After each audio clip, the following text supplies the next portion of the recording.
سلم دتن maanta cordon uu ku sugan yahay cordon inta la xiray buu waxay waa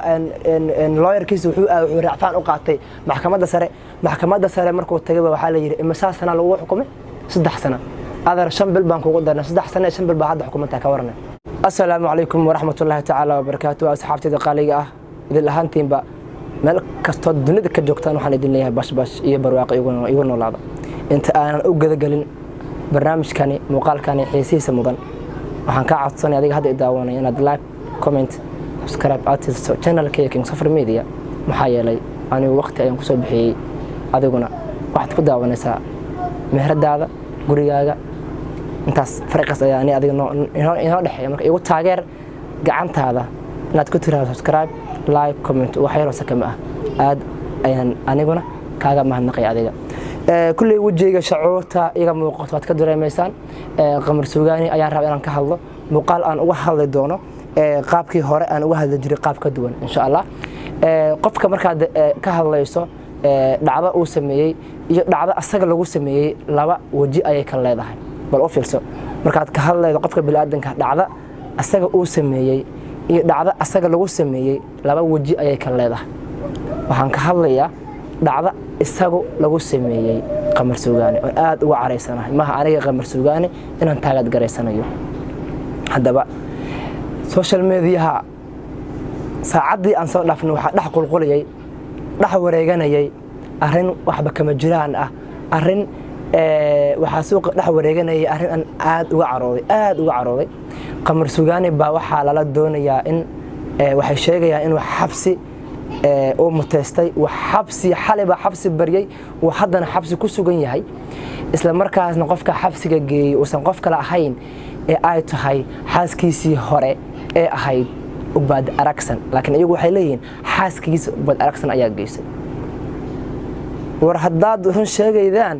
waxaad sheegaysaan ay run tahay qamar suugaani xaaskiisii hore baa xirtay maad ciwaan ugu soo dhigtaan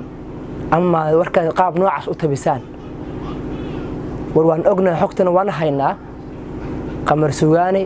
iyo xaaskiisa ku dhawaad 2 bil ka hor bay kala tageen ma fahanteen ma aha anaga inaan raasanayno qoysaska Soomaaliyeed ee isqaba inaan daba galayno oo aan ururinayno iyaga aan daba taaganahay ma aha balse qofka caan markuu yahay xogtiisa as leedahay dadka atleast wax bay u sameynaysaa inay wax ka ogaadaan ilaa qof la jecel yahay inaad tabiso tanta ayaa ku qasbayso balse xogtaas baan rabaa inaan halkan idinkaga sheego inay tahay halkama jiraan waa been maxaa yeelay qamar suugaani cadawga uu leeyahay iyo taageeraha uu leeyahay waa iska daba dhow yihiin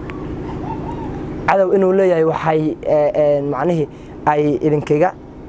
idinkaga filan in qamar suugaani asoo hargeysa ku dhashay ay tahay macnaha meeshuu ka soo jeeday lagu bahadiliyo lagu garaacayo haddaba waxaan aad ugu qiiroonayaa aad ugu dhiidhinayaa dhalinyarta u soo istaagtay inay qamar suugaani